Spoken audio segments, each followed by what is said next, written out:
बेटा last video में हमने बात कर ली थी किसकी, माइटोसिस डिवीजन की बात करी थी। इस वीडियो में जो हमें बात करनी है वो कुछ थ्योरीज की बात करनी है कि कोई भी सेल अगर डिवाइड करते हैं तो उसका रीजन क्या है, उसको डिवाइड करने की नीड क्या है, या फिर कौन सी कंडीशन है कि जहां पर उसको डिवाइड करना पड़ेगा। तो हम बोलेंगे कोई भी एक ऑर्गेनिज्म है जिसकी लाइफ एक सिंगल सेल से स्टार्ट होती है, जाइगोट बोलते हैं, लगातार डिवीजन करेगी तो मिलियंस ऑफ सेल बनाती है, तो डिवीजन की वजह से ग्रोथ होगी। अब वो सेल डिवाइड क्यों करने लग रही है उसके लिए कुछ थ्योरी दी गई है। तो यहां पर हम आते हैं theories for mitotic division. Theories for mitotic division. बेटा यहां पर दो थ्योरी है जो हमें यहां पर वन बाय वन करके पढ़नी है। First one is the karyoplasmic index theory.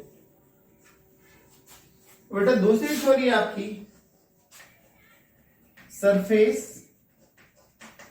Volume theory. Second one is the surface volume theory. ठीक है, दो थ्योरी। सबसे पहले मैं आता हूं इस पे कैरियोप्लाज्मिक इंडेक्स थ्योरी के ऊपर आते हैं। कैरियो का मतलब न्यूक्लियस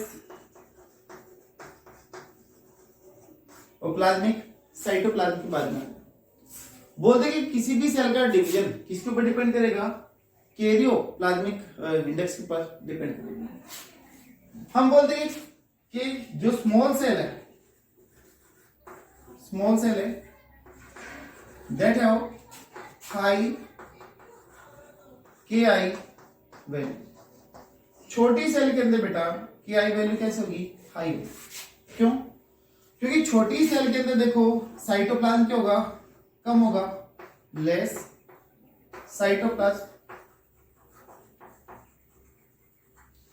और न्यूक्लियस कैसे थोड़ा सा यहाँ पे इसके कंपैरिजन में लार्ज मानना चाहिए। स्मॉल सेल की बात करने लग रहे हैं, छोटी सेल के अंदर साइटोप्लाज्म की अमाउंट होगी, कम होगी। तो जो ये न्यूक्लियस है वो इस एक्टिविटी को, सेल की एक्टिविटी को इजीली रेगुलेट कर सकते हैं। क्योंकि हम बोलते हैं कि जो ये न्यूक्लियस है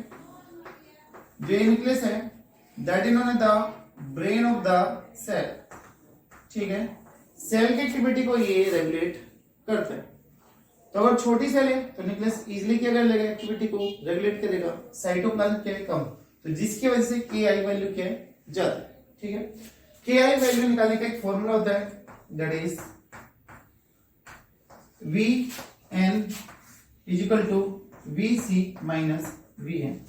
volume of nucleus, volume of cytoplasm, minus कर दिया न्यूक्लियस तो साइटोप्लाज्म का ही एक्चुअली में बचता है। ठीक है, तो यहां पर ये आपका KI वैल्यू निकालने का फॉर्मूला है। ठीक है, तो ये पूरा VC मतलब एक तरीके से प्रोटोप्लास्ट का वॉल्यूम बोल रहा हूं इसको, वॉल्यूम ऑफ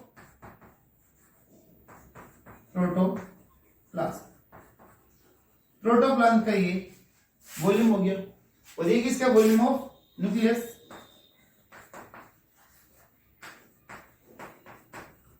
तो यहां पर अगर आप वॉल्यूम ऑफ प्रोटोप्लाज्म में से न्यूक्लियस का माइनस कर दोगे तो साइटोप्लाज्म का बचता है। ठीक है, तो छोटी सेल के अंदर क्या की वैल्यू क्या होगी, ज्यादा होगी। बट बेटा जैसे जैसे सेल का साइज इंक्रीज करेगा, सेल साइज क्या करेगा, इंक्रीज करेगा, तो क्या होगा, सो KI वैल्यू गेट डिक्रीज, तो कम होगी। यानी कि ये बोले कि तब साइज बड़ा हो रहा है, सेल का साइज बड़ा हो गया, न्यूक्लियस छोटा है इसकी कंपैरिजन में, तो क्या भी न्यूक्लियस सेल की एक्टिविटी को इजीली रेगुलेट कर पाएगा, तो आंसर होगा नहीं। तो उस रेगुलेशन को मेंटेन करने के लिए यहां पर सेल को दो इक्वल पार्ट में तोड़ना होगा, जिसकी वजह से इक्वल वॉल्यूम है और न्यूक्लियस का साइज भी क्या रहेगा, लगभग सेम सा रहेगा जैसे पहले था। तो रेगुलेशन क्या जाएगा, पहले की तरह बेटर होगा। ठीक है, तो यहां पर जैसे सेल का साइज इंक्रीज करेगा KI वैल्यू क्या करेगी, डिक्रीज करेगी। वहां पर न्यूक्लियस का रेगुलेशन पावर क्या हो गया था, कम। तो उस चीज को मेंटेन करने के लिए सेल यहां पर क्या कर गई, डिवाइड करते हैं, और जिसकी वजह से फिर से बेटा यहां पर दो इक्वल सेल बनी, जिसके अंदर न्यूक्लियस इजीली क्या करेगा, सेल की एक्टिविटी को रेगुलेट करेगा। तो this one is the first theory, that is the karyoplasmic index theory, या फिर जिसको न्यूक्लियोप्लाज्मिक थ्योरी भी बोलते हैं। Also known as the nucleoplasmic theory भी बोलते हैं। इसके डिवीजन को क्या करती है, एक्सप्लेन करती है कि डिवीजन कैसे हो। ठीक है, दूसरी थ्योरी पे आ जाता हूं बेटा मैं, that is the surface volume theory. Work करता हूं। Second one is the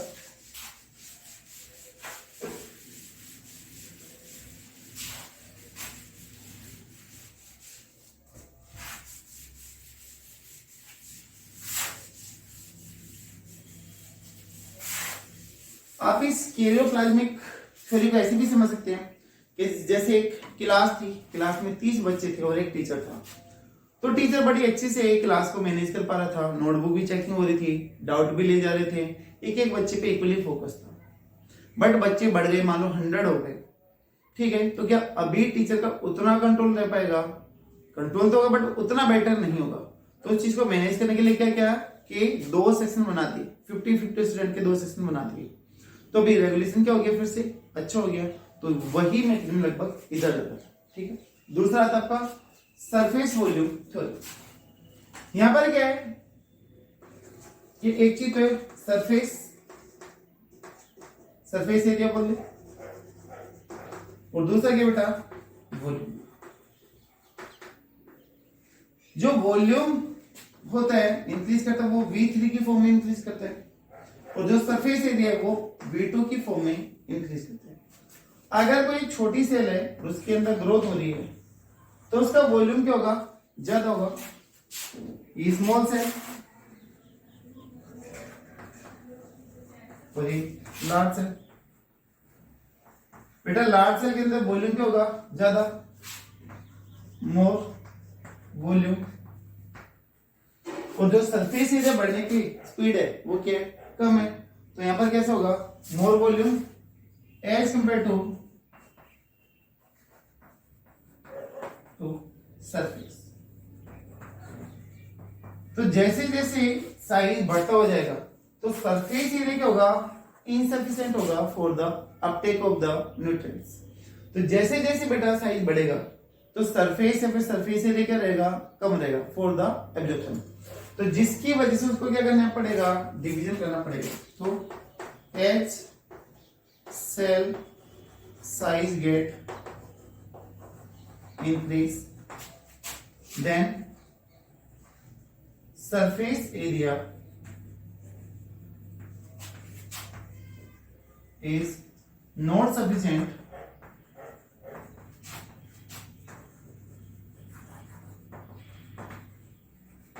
for the proper absorption। Proper absorption के लिए सरफेस एरिया नहीं, क्योंकि छोटी चीज होगी तो सरफेस एरिया क्या रहता है, ज्यादा रहता है। अब जैसे मान लो ये देखो, ये मेरा हैंड है, ये इसका सरफेस एरिया होगा, जो फ्री की साइड है वो सरफेस एरिया। मैं इसको छोटे पार्ट में डिवाइड करूं तो सरफेस एरिया बढ़ गया, और छोटे में कर दूं तो सरफेस एरिया बढ़ गया। तो चीजें जितनी छोटी होगी तो सरफेस एरिया क्या होगा, ज्यादा होगा। इस वजह से बेटा सेल को क्या करना पड़ा है, यहाँ पर डिवाइड करना पड़ा है। ठीक है, तो ये 2 थ्योरी हो गई, एक तो हो गई आपकी कैरियोप्लाज्मिक इंडेक्स थ्योरी और दूसरी कौन सी हो गई आपकी सरफेस वॉल्यूम थ्योरी। और ये दोनों थ्योरी एक्सप्लेन करते हैं कि सेल को डिवाइड क्यों करना पड़ेगा, उनके रीजन को ये एक्सप्लेन करते हैं। आई होप शायद आपको दोनों क्लियर हुई होगी। अभी बेटा कुछ 1-2 छोटी छोटी टर्म्स हो रहे हैं वो आपको मैं करवाता हूँ।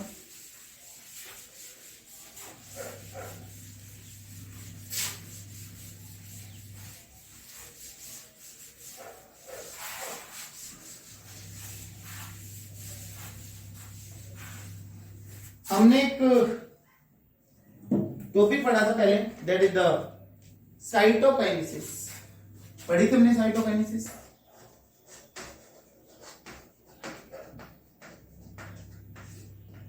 Breakdown of cytoplasm, that is known as the cytokinesis बोलते हैं। साइटोप्लाज्म को तोड़ना, और जो लास्ट स्टेप था जो कैरियोकाइनेसिस को फॉलो करता है, उसके बाद में 2 सेल बन जाती है।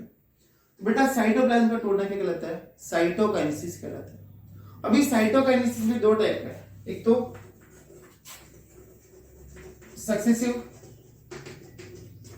साइटोकाइनेसिस, बेटा दूसरा कौन सा है साइमल्टेनियस साइटोकाइनेसिस।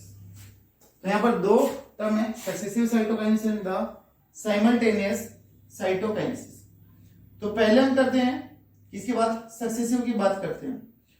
सक्सेसिव में क्या होगा कि हर एक कैरियोकाइनेसिस के बाद में साइटोकाइनेसिस होगी, ठीक है। तो each karyokinesis is followed by cytokinesis. जैसे ही न्यूक्लियस टूटेगा उसके तुरंत बाद ही साइटोप्लाज्म भी टूट जाएगा, ठीक है। कैसे देखिएगा, जैसे मान लो एक सेल है, इसका न्यूक्लियस डिवाइड हुआ दो, मान लो फिर से डिवीजन हुआ, दो से बन गई चार, तो ऐसी कंडीशन थी यहां पर दिया, ठीक है। ऐसे दोस्तों, या फिर दूसरा तरीके ये भी है कि ये जो सेल है दो न्यूक्लियस वाली, ये एनलार्ज करे और डिवीजन कर जाए। ऐसे दो थे आपके पास में, यहां पे दो न्यूक्लियस और बन गए, इनके बीच में साइटोकाइनेसिस हो गई, तो यहां पर ये डिवीजन करने लगी। तब यहां पर डिवीजन हो रही है तो आपके सामने कुछ शेप निकल के आ रही है। कौन कौन सी शेप निकल के आ रही है? एक तो लीनियर शेप निकल के आ रही है, this one is the linear shape, and this one is the isobilateral. दोनों तरफ कैसी है? सेम है, तो सेम होने के लिए इसको क्या बोला गया? आइसोबाइलेटरल। तो बेटा यहां पर जो शेप बनेगी वो आइसोबाइलेटरल लीनियर को देती है। तो डेफिनेशन आपके सामने। तब हर एक कैरियोकाइनेसिस साइटोकाइनेसिस के द्वारा फॉलो, तो उसको हम क्या बोलते हैं? सक्सेसिव बोलते हैं। दूसरा टाइप आ गया इसका साइमल्टेनियस। साइमल्टेनियस क्या होगा कि पहले क्या हो? कंटिन्यूअस कैरियोकाइनेसिस हो और फिर लास्ट में क्या हो? साइटोकाइनेसिस हो, ठीक है। When cytokinesis take place after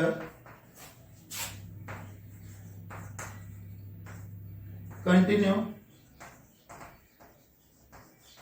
karyokinesis. तब कैरियोकाइनेसिस लगातार हो रहा है, कंटिन्यू। तो साइटोकाइनेसिस कब से होगी? सबसे एंड में होगी। तो यहां पे लिख दो cytokinesis take place at the end, आखिरी में होगी। तो यहां पर क्या कंडीशन मिलेगी? देखो एक सेल है, डिवीजन किया दो, साइटोकाइनेसिस में। यहां पर फिर आ गई कितनी? चार। आपको जो एक है बेटा सेल, वो इसमें पीछे की तरफ दिखाई देती है। इस शेप को आप क्या बोलते हो? टेट्राहेड्रल शेप बोलते हो, एक पीछे की तरफ होगी, ठीक है। तो इस साइमल्टेनियस में जो जनरली शेप बनती है that is the tetrahedral shape बनती है, ठीक है। तो यहां से भी कंपटीशन एग्जाम में क्वेश्चन निकाल सकते हैं कि टेट्राहेड्रल किसमें बनती है? Successive, simultaneous, both, none of this. Linear या फिर आइसोबाइलेटरल किसमें बनती है? ये आपसे पूछ सकते हैं। तो बेटा ये साइटोकाइनेसिस के दो टाइप हुए।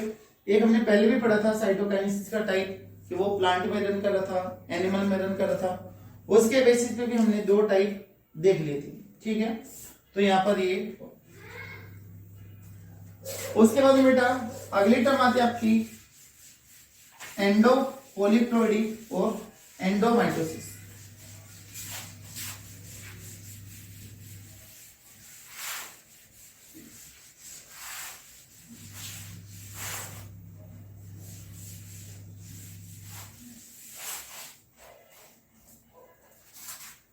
Next one is the endopolyploidy or endomitosis.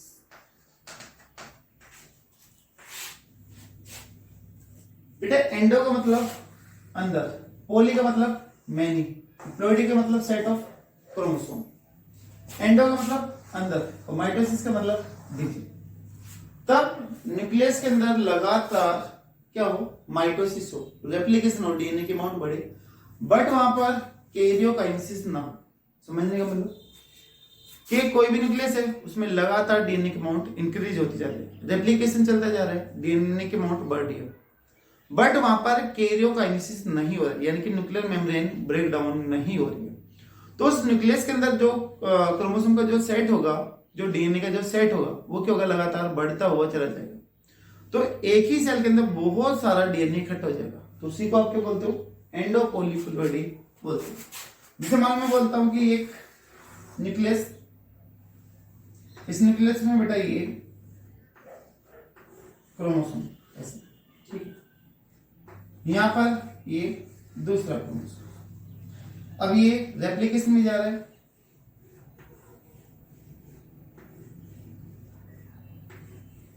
But यहां पर न्यूक्लियस का डिवीजन नहीं हुआ, सिर्फ अमाउंट बढ़ती जा रही है। तो ये कंडीशन क्या कहलाएगी आपकी, एंडोपोलिप्लॉइडी या फिर एंडोमाइटोसिस कहलाएगी। ठीक है, तो व्हेन डुप्लीकेशन ऑफ डीएनए या फिर रेप्लिकेशन continuously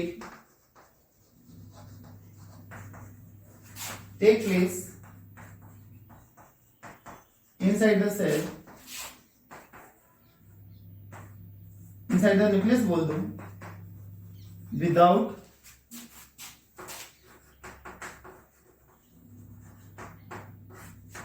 कैरियोकाइनेसिस, कि तब न्यूक्लियस का डिवीजन नहीं हो रहा, लेकिन डीएनए का रेप्लिकेशन डुप्लीकेशन लगातार होने लग रहा है, तो उसको आप क्या बोलते हो, एंडोमाइटोसिस या फिर पोलिप्लॉइडी बोलते हो। ये जो डिवीजन है बेटा आपका कहां कहां पर लिंक करेगा, याद करो 12th में आता है ये आपका टेपेटम के अंदर, एंथर के अंदर आता है, जो स्पोरोजिनस टिश्यू को सराउंड करते हैं, पोलिप्लॉइडी कंडीशन होती है, रोज को नरिशमेंट देती है। इसके अलावा एक क्रोमोसोम आता है आपका लैम्ब्रस क्रोमोसोम, इसके अलावा पोलिटिन क्रोमोसोम, उनमें भी लगभग कुछ ऐसी कंडीशन होती है कि डीएनए की अमाउंट लगातार बढ़ती है और उसके बाद में वो लूज हो जाती है, तो वो कुछ ऐसे ही जॉइंट क्रोमोसोम की फॉर्मेशन करते हैं, जॉइंट क्रोमोसोम, जिनका साइज नॉर्मल से काफी ज्यादा बड़ा होता है। ये सेल डिवीजन वाले चैप्टर में डिस्कस करते हैं। ठीक है, तो ये टर्म हो गई हमारी एंडोपोलिप्लॉइडी या फिर एंडोमाइटोसिस हो गई। क्या होता है, क्या जो सेट ऑफ क्रोमोसोम को काफी ज्यादा बढ़ा सकते हैं, डीएनए के अमाउंट को बढ़ा सकते हैं विदाउट अंडरगोइंग एनी डिवीजन। ठीक है, एक लास्ट चीज और आपको अगर बताता हूं, काफी मेन है, जो मियोसिस के डिवीजन निकालने आते हैं न्यूमेरिकल प्रॉब्लम में, वो हम कैसे कैलकुलेट करते हैं वो चीज मैं आपको बताता हूं। इसके बाद में एक अगला वीडियो होगा जो टोटल इस चैप्टर के न्यूमेरिकल बेस के ऊपर रहेगा। कुछ डिफरेंट मॉडल से मैगजीन से मैंने क्वेश्चन लिए हैं, वो आपको मैं अगले वीडियो में करवाता हूं। यहाँ पे लेकिन मैं आपको मियोसिस कैलकुलेट करने का फॉर्मूला बताता हूं। तो कैलकुलेट मियोसिस नंबर, अगर आपसे पूछे जाए कि 100 जाइगोट बनाने के लिए, सीड बनाने के लिए, फ्रूट बनाने के लिए, ठीक है, या एग को फर्टिलाइज करने के लिए,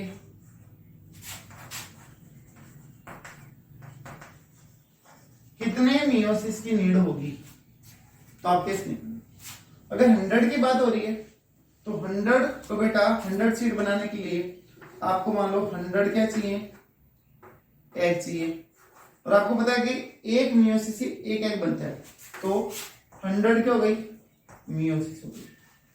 100 क्या चाहिए आपको, पोलर न्यूक्लियन चाहिए। एक मियोसिस से कितने बनते हैं, 4, तो 100 बनाने के लिए 25 हो गए, तो टोटल कितने हो गए, 125। अगर मान लो ऐसे 200 के दे दे, 500 के दे दे, 1000 के दे दे, तो कैसे निकाले? बेटा एक सिंपल सा फॉर्मूला है या तो आप ये करें x प्लस एक्स बाय 4, या फिर इसको और छोटा कर दिया एलसीएम लेके, तो फॉर्मूला बन जाए अपना 5n बाय 4। जितने भी आपको नंबर दे रखे हैं वो क्या है, n। जैसे मान लो मैंने 100 के लिए पूछा था, तो अगर 100 के लिए कैलकुलेट करें तो 5 इंटू में 100 अपॉन में 4, तो कितने पे गया, 25 पे, और 25 पे गया 125, तो आंसर वही निकल गया। ठीक, या फिर ऊपर का मल्टीप्लाई कर लो, 500 आ गया, नीचे कर दिया 4 से डिवाइड, 125 पे चला। तो बेटा मियोसिस अगर आपको निकालने है कभी भी, तो आपको ये फॉर्मूला अप्लाई करना है 5n बाय 4। माइटोसिस का मैं पहले बता चुका हूं, that is n minus 1 in case of the plant, और एनिमल के केस में 2 की power n in case of the animals. ये दोनों चीजें मैं आपको पहले माइटोटिक वाले डिवीजन में बता चुका। ठीक है, तो यहां पर सेल और सेल डिवीजन के जितने भी एक्स्ट्रा टर्म थी, छोटी छोटी टर्म जो स्लिप हो रही थी, वो हमने यहाँ पर की। ठीक है, लेकिन जो अगला वीडियो है वो काफी मेन होने वाला है, क्योंकि उसके अंदर हमें बेटा न्यूमेरिकल पार्ट को डिस्कस करने हैं, जो बहुत बार कॉम्पिटिटिव एग्जाम में पूछे जाते हैं। ठीक है, तो नेक्स्ट वीडियो में डिस्कस करते हैं about the numerical part of the cell. Thank you.